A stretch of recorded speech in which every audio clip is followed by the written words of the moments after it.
Assalamualaikum warahmatullahi wabarakatuh.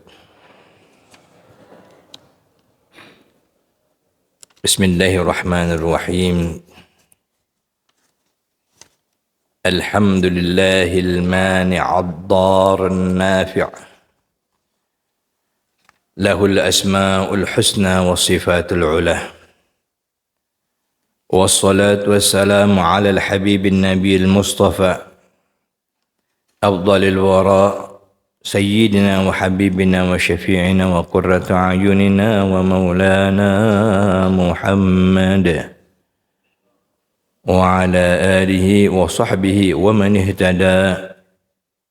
سبحانك لا علم لنا إلا ما علمتنا إنك أنت العليم الحكيم.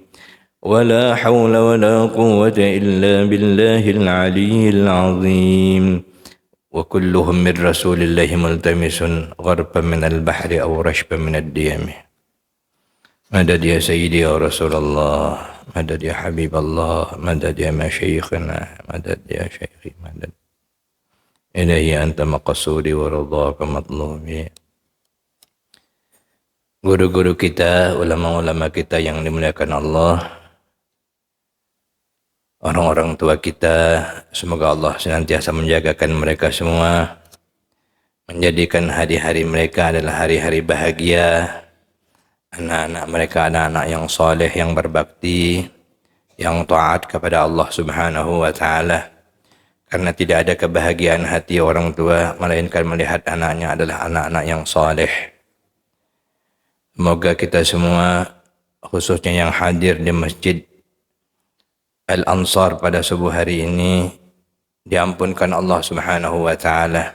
Demikian juga yang mengikuti kajian ini, semoga Allah tambahkan pengenalan kita kepadanya, dan dengannya Allah ridai kita sebagai hambanya, dan kita dihimpunkan bersama para salihin baik di dunia maupun di akhirat. Amin ya rabbal alamin.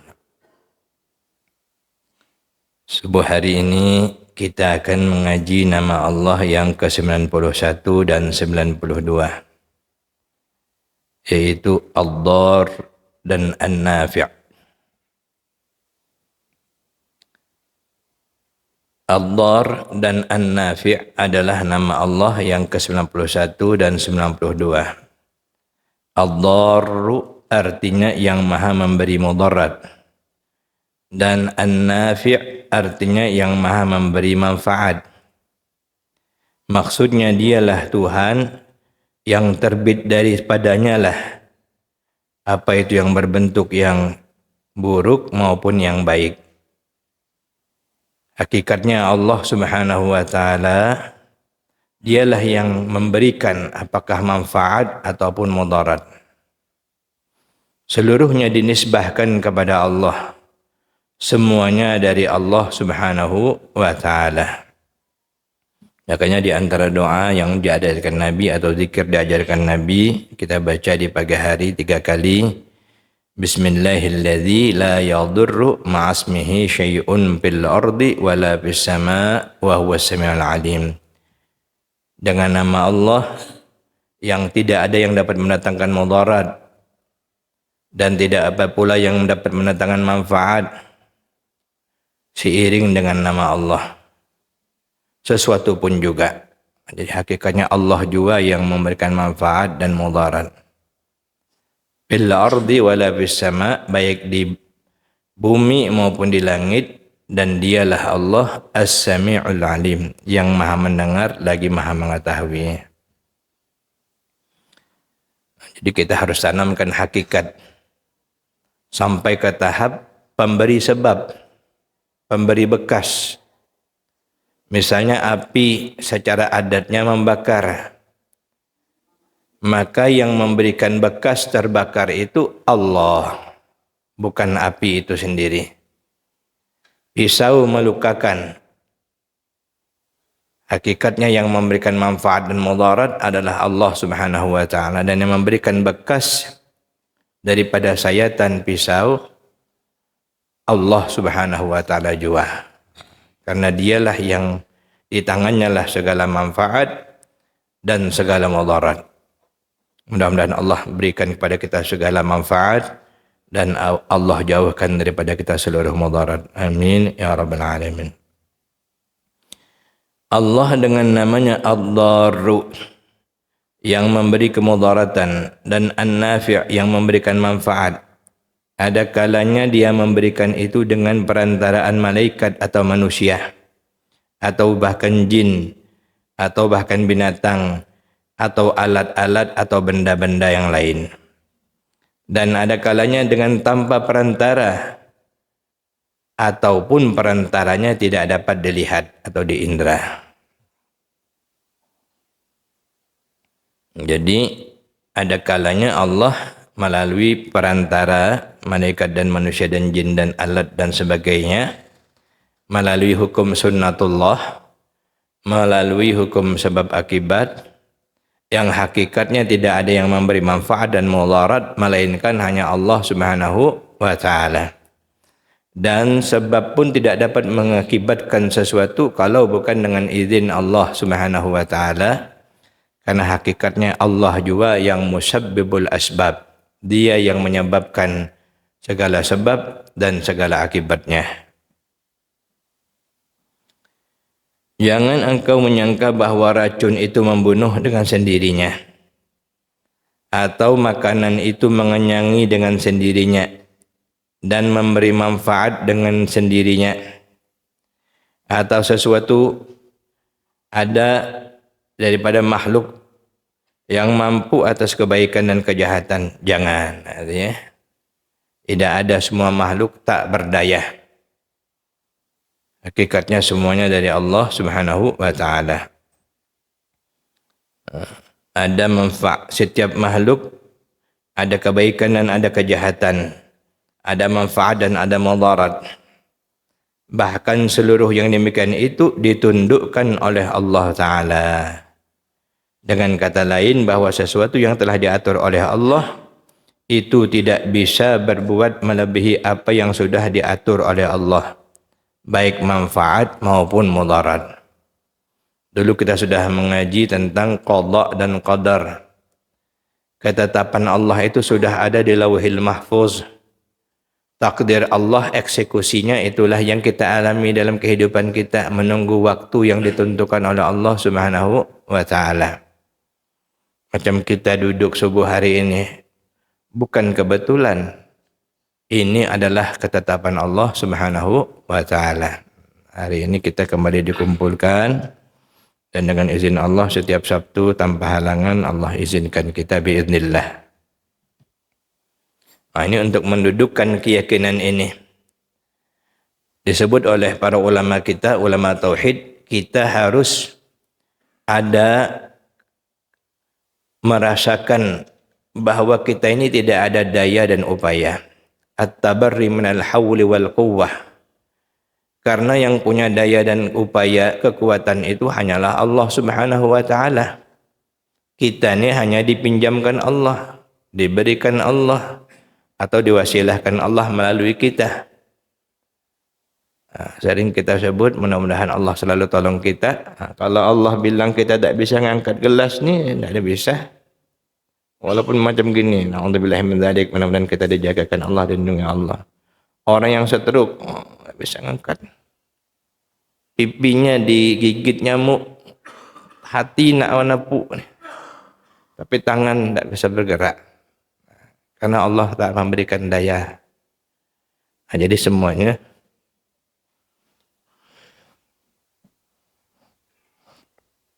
kita wajib bersyukur kepada Allah Subhanahu wa ta'ala. Itu harus kita tanamkan, apa yang kita lakukan ini adalah anugerah dari Allah. Khususnya ibadah kita bisa beribadah, kita bisa berzikir, kita bisa mengaji. Ini adalah anugerah dari Allah Subhanahu wa ta'ala juga. Digerakkannya kita, bersyukur kita kepada Allah Subhanahu wa ta'ala. Dan untuk yang belum, kita doakan mereka dapat hidayah dari Allah Subhanahu wa ta'ala. Ini menghadirkan rasa ini yang kita perlu. Termasuk menyaksikan dengan jazam bahwa segala daya dan upaya hanya milik Allah Subhanahu wa taala. Itulah makna la haula wala quwata illa billahil aliyil azim.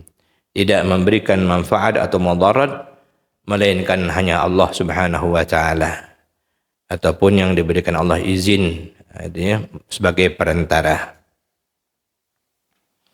Setiap kali Allah memberikan kemudaratan, kesusahan, penderitaan, kepicikan, hendaknya kita jangan hanya memandang bahwa itu sebagai suatu kemudaratan, tetapi hendaknya kita pandang apa sebabnya kemudaratan itu datang pada diri kita. Muhasabah kita. Kemudian kita pikirkan langkah apa yang kita lakukan setelah ditimpa kemudaratan, baik kemudaratan atau penderitaan, ataupun yang menimpa secara perorangan ataupun secara umum, secara ramai. Jadi setiap musibah yang datang itu ambil ibrahnya, ambil pelajarannya. Macam kita dulu berdebu Jambi nih, berkabut sampai berbulan-bulan. Waktu itu semua kita sibuk berdoa, ya Allah, jauhkanlah debu nih. Ya Allah, matikanlah kebakaran hutan dan sebagainya. Tetapi ketika sudah lewat cobaan tersebut, seperti dalam Al-Quran, manusia sudah lupa.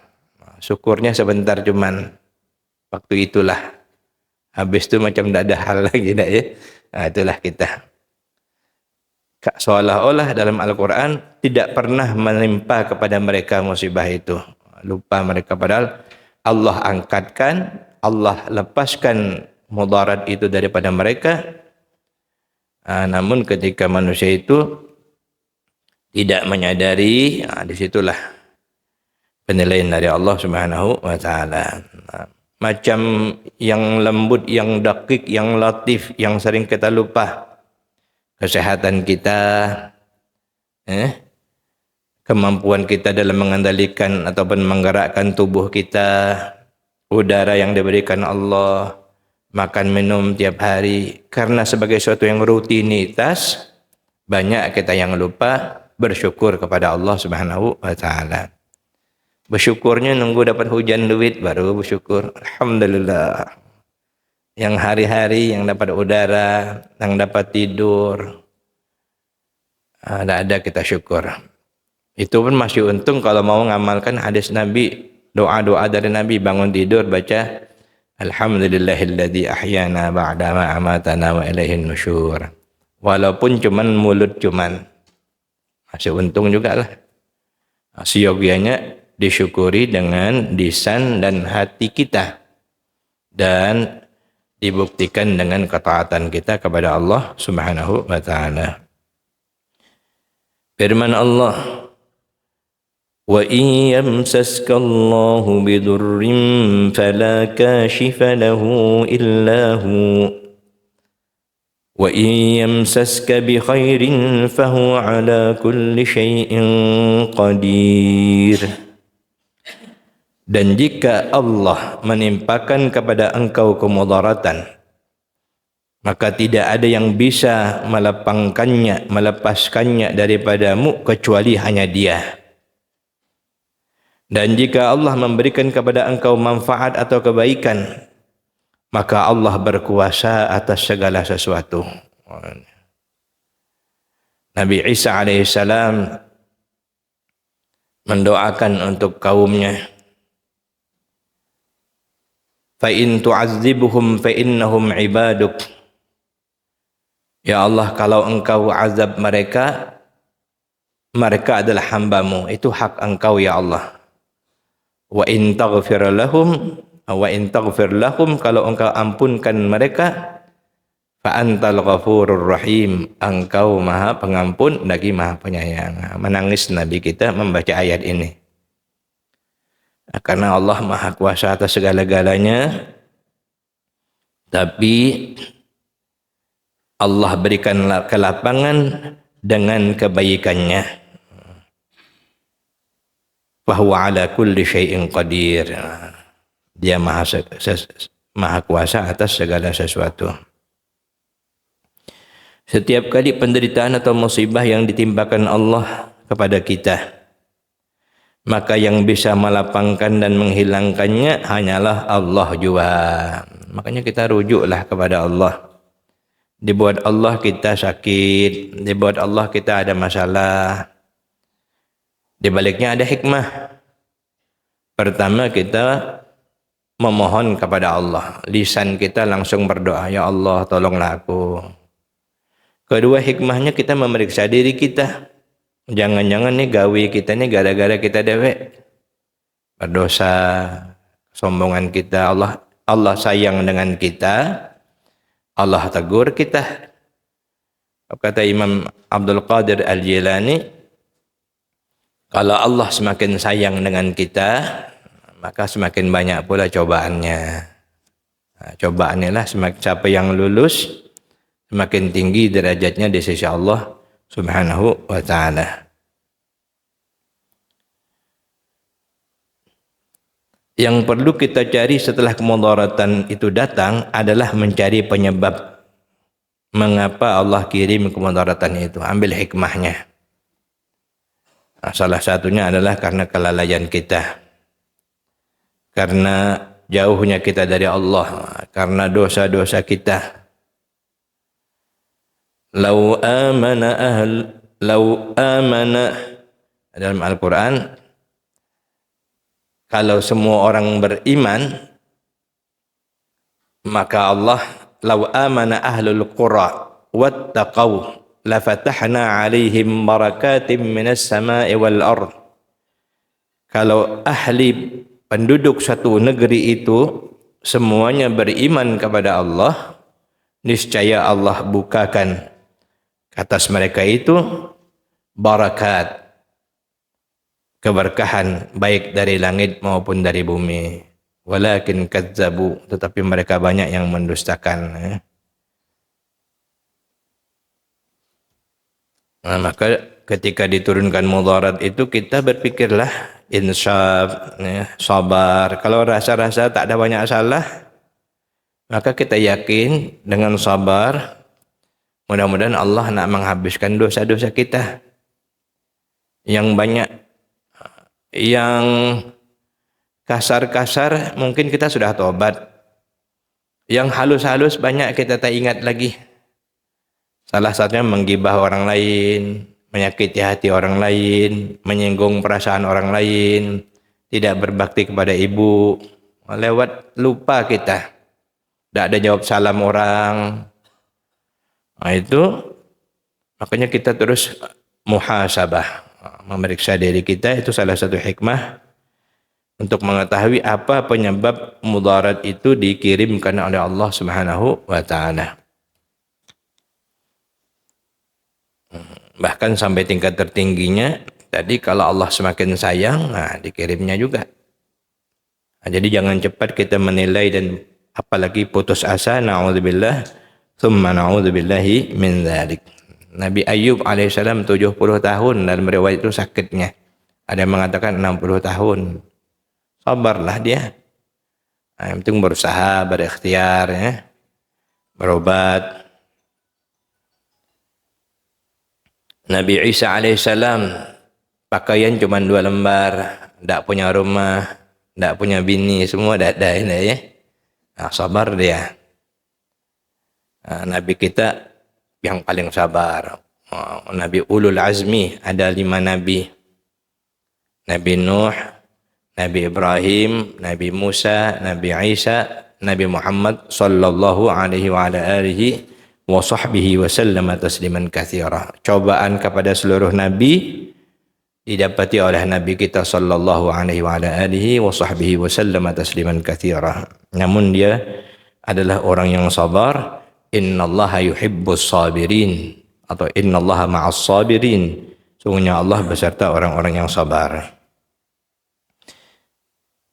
Kita perlu merenung bahwa Allah mengirimkan mudarat dan penderitaan itu kepada kita karena Allah sayang kepada kita. Karena Allah tahu andaikan Allah memberi aku kesenangan, memberi kita kesenangan, barangkali kita bisa tersesat. Nah, makanya yang sedang ada pada kita ini kita syukuri. Jangan terlalu jauh untuk membandingkan lalu tak sabar. Sabar dengan apa yang Allah tetapkan untuk kita dan yakini sementara ini inilah yang paling bagus untuk kita. Namun kita terus berdoa. Tidak maksudnya pasrah, tidak. Tetapi kita terus berikhtiar dan kita yakini bahwa Allah sayang kepada kita, Allah bersihkan kita, Allah bimbing kita, Allah tegur kita. Anak yang ditegur orang tua karena orang tua sayang, tapi anak kadang tidak mau ditegur orang tua. Sibuk nih kan katanya dah ya. Apalagi anak-anak yang masih kecil dipaksa makan tuh, nangis dia. Kalau tidak ada makan sakit secara asbabnya. Dipaksa mamanya makan, walaupun nangis, nangislah. Gitulah kita ini bengak sebenarnya ya. Allah paksa kita untuk kebaikan kita. Salah satunya ibadah nih. Ibadah ini kata Imam Ibnu Athaillah rantai dari Allah. Tapi rantai narik kita ke surga. Tanpa ibadah ini lenyap kita nak ke neraka semua. Nabi kita bilang, kalian itu ibarat ada jenis binatang yang suka ingin berada di atas api. Akibatnya akan jatuh ke dalam api. Dan aku adalah orang yang berusaha mengibasnya, kata Nabi, supaya jangan dekat ke api. Tapi kita tetap juga ingin macam itulah. Jadi kebanyakan manusia. Karena itu kita harus husnuzan billah. Yakin dengan Allah, baik sangka dengan Allah. Kalau doa belum kabul, baik sangkalah terus. Ya Allah, aku sabar, belum kau kabulkan. Selagi belum kabul ni, pertama doaku pahala terus. Kedua, menunggu dengan sabar tu pahala lagi. Kita ni kadang tak sabar, ujung-ujung berhenti berdoa. Tak ya? Salat duha 40 hari sudah, ada juga belum berubah keadaan, berhenti salat duha. Berdoa begitu juga. Nabi Ibrahim 70 tahun berdoa untuk dapat anak, baru dapat anak. 70 tahun berdoa, tak ada berhenti. Nabi Zakaria begitu juga. Kita ini memang sebagai hamba Allah, kita itu manut, kita itu gembira terus dengan apa yang diinginkan oleh Allah untuk kita. Sampai ke tahap inilah kita perlu riyadhah. Kalau kita sabar tu sudah bagus. Tapi kalau orang yang dekat dengan Allah, rasa sabar tu mereka tu sabarnya bukan pedih. Sabar mereka tu gembira. Rasanya gembira. Kalau sabar kita kan sedih. Sabarlah aku. Kalau sabarnya orang yang sudah sampai tahap yang diridhai Allah itu, karena dia tahu segala sesuatu itu datang daripada yang mencintainya. Dia terimalah dengan ikhlas, tapi terus berusaha ya. Namun kita tetap berdoa, ya Allah, anugerahkanlah kami yang enak-enak saja, yang sesuai dengan kemampuan kami ya Allah, yang membuat kami tambah bersyukur kepadamu. Janganlah kau uji keimanan kami dengan yang kami tak sanggup ya Allah. Itu kita berdoa. Jangan mentang-mentang merasa berdoa, ya Allah, terserah kaulah sekarang. Aku rela ya Allah. Jangan. Kata Nabi, mintalah kepada Allah yang terbaik. Sallallahu al-afiyah. Sallallahu al-firdaus. Jangan rasa walaupun kita tak pantas masuk syurga firdaus, tapi mohonlah firdaus, kata Nabi. Syurga yang paling tinggi. PPIP-nya orang-orang beriman nanti. Jangan ya Allah, aku dapat langit pertama jadilah, dosa. Minta yang paling tinggi, yang paling bersama Nabi, bersama para solehin, bersama para syuhada. Walaupun kita sadar kita tidak ada pantas. Kata Imam Abu Nawas, Ilahi lastu lil firdausi ahlah. Ya Allah, aku ni sadar tidak ada pantas aku masuk surga firdaus. Tetapi ya Allah, wala aqwa ala naril jahimi, aku tak kuat masuk neraka jahannam ya Allah. Ini permintaannya halus, hebat Abu Nawas ini dah ya. Fahabli taubatan waghfir dzunubi. Maka berilah aku taubat ya Allah, ampunkanlah segala dosa-dosaku Fa innaka ghafiruz dzambil azimi, sesungguhnya engkau maha pengampuni dosa-dosa hambamu walaupun dosa-dosa itu dosa besar sekalipun. Kalau Allah sudah ngampuni, diampuni Allah. Bahkan catatan dosa pun kadang malaikat tidak tahu lagi. Karena Allah maha afu, maha pemaaf. Nah, mudah-mudahan kita termasuk catatannya dihapus oleh Allah, sehingga tidak ada pun yang tahu kecuali hanya Allah Subhanahu wa taala, dan Allah mengampunkan kita semua dengan kasih sayangnya. Amin ya rabbal alamin. Kemudian ada firman Allah Subhanahu wa taala. Ini salah satu penyebab kenapa mudarat itu diturunkan Allah. ظهر الفساد في البر والبحر بما كسبت أيدي الناس ليذيقهم بعض الذي عملوا لعلهم يرجعون. Timbulnya kerusakan di darat dan di laut disebabkan karena perbuatan manusia, dan nanti mereka akan merasakan sebagian akibat apa yang mereka kerjakan itu, agar mereka kembali ke jalan Allah. Ujungnya itu yang penting, la'allahum yarji'un, agar mereka bertobat, balik lagi kepada Allah. Tapi penyebab kerusakan ini bima kasabat aydin nas, gara-gara perbuatan tangan manusia. Ya, Pak Ibnu kemarin waktu ada kebakaran hutan, itu gawe manusia bakar tuh. Mana ada terbakar dewek, enggak ya? Ada yang menyebabnya, minimal puntung rokok dilemparnya atau sampah ditumpuknya. Perbuatan manusia lah. Ada. Macam mohon maaf sampah-sampah nih ya. Sebenarnya kalau kita mohon maaf sekedar mencontoh negara jiran Malaysia itu, karena saya lama di sana, itu memang pemerintah daerah menyediakan sangkek plastik yang sangat besar kepada setiap rumah. Kantong plastik yang besar-besar itu. Jadi setiap sampah nanti mesti dimasukkan ke dalam sangkek yang besar itu. Ditutup dan diikat. Jadi bersih, walaupun nampak sampah masih ada jalan nunggu yang jemput, tapi bersih. Itu tidak, nasi-nasi pun keluaran di jalan, na'udzubillah.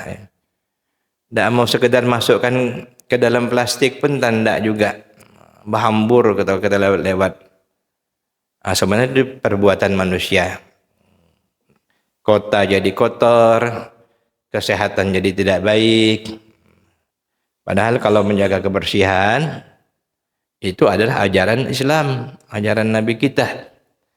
Ayah kita Syekh Muhammad Ali waktu ke Singapura, pas balik dia bilang, orang-orang Singapura ni ngamalkan ajaran Nabi untuk kebersihan, katanya. Bersih. Awak tak ngamalkan, katanya. Ya. Mereka itu saking bersihnya, ada saya punya teman, sampai tiket bus misalnya, itu sebelum ketemu tong sampah, dimasukkan dulu ke kantongnya. Bahkan sampai balik ke rumah baru kadang-kadang dibuang di tong sampah jika tak ketemu. Saking tidak mau lagi membuat kekotoran, walaupun seperti tiket bus yang hanya sedikit kecil. Saking sudah alaminya mereka, anak-anak pun, apalagi sampai membuat yang tak ada elok di tempat umum. Menurut kita elok, menurut mereka tidak. Seperti merokok misalnya. Awalnya mereka kan didenda sampai $500 siapa merokok di depan umum. Nah, sekarang ini orang tahu sendiri. Tidak karena takut denda saja, tetapi memang orang timbul kesadaran kalau nak merokok, jangan di depan orang lain. Orang ada yang flu, ada yang tak tahan kena asap rokok.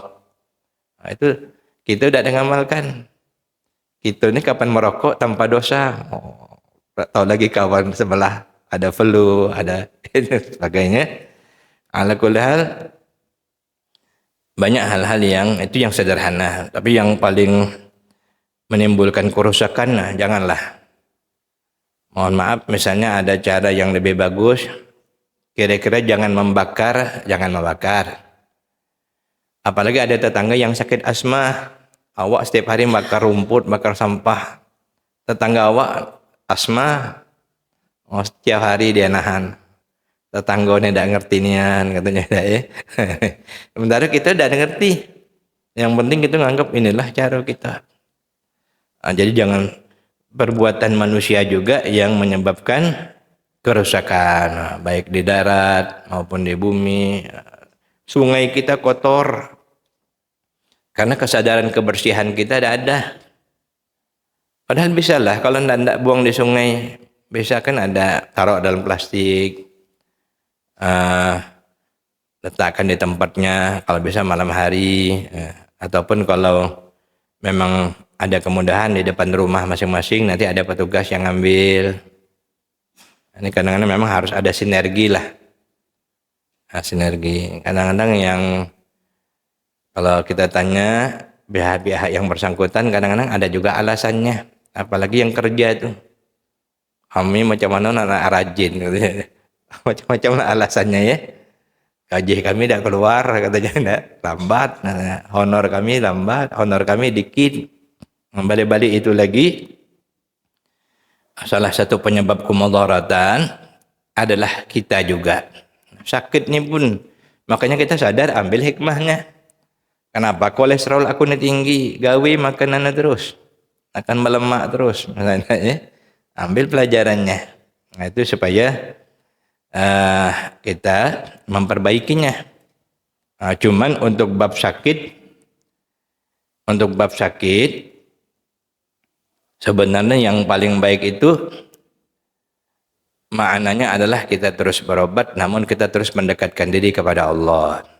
Dulu ada ustadz kawan kita almarhum Bang Hasbi As-Siddiqi, Allah yarhamuh, semoga Allah mengampuni beliau, seorang ulama kita.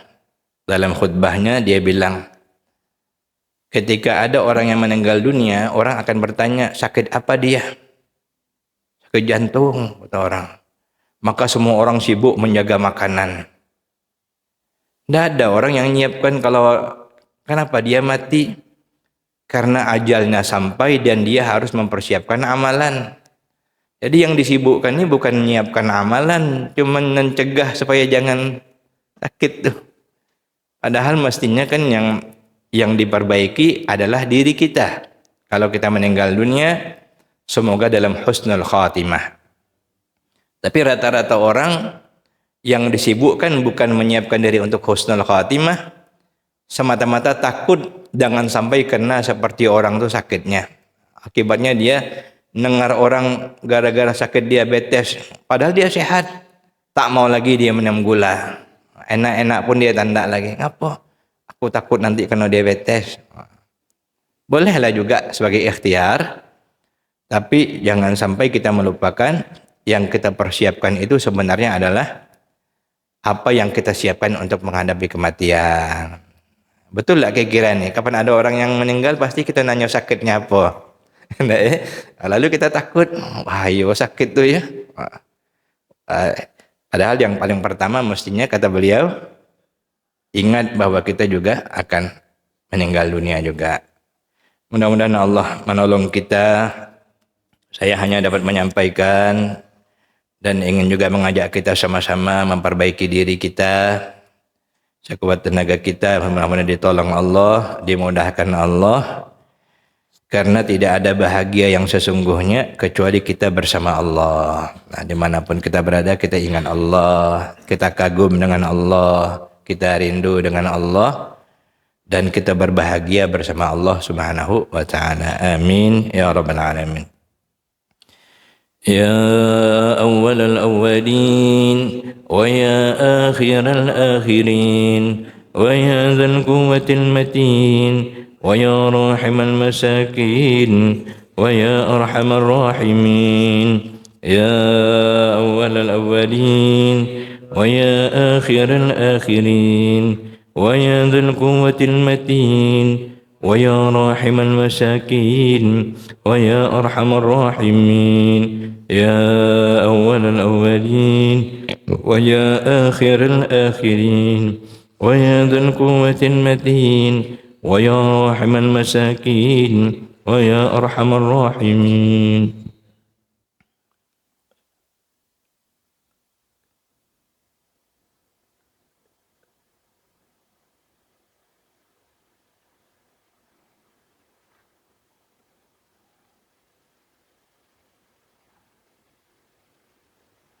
نصر من الله وفتح قريب فالله خير حافظا وهو أرحم الراحمين وصلى الله على سيدنا محمد وعلى آله وصحبه وسلم والحمد لله رب العالمين. Demikianlah. Assalamualaikum warahmatullahi wabarakatuh.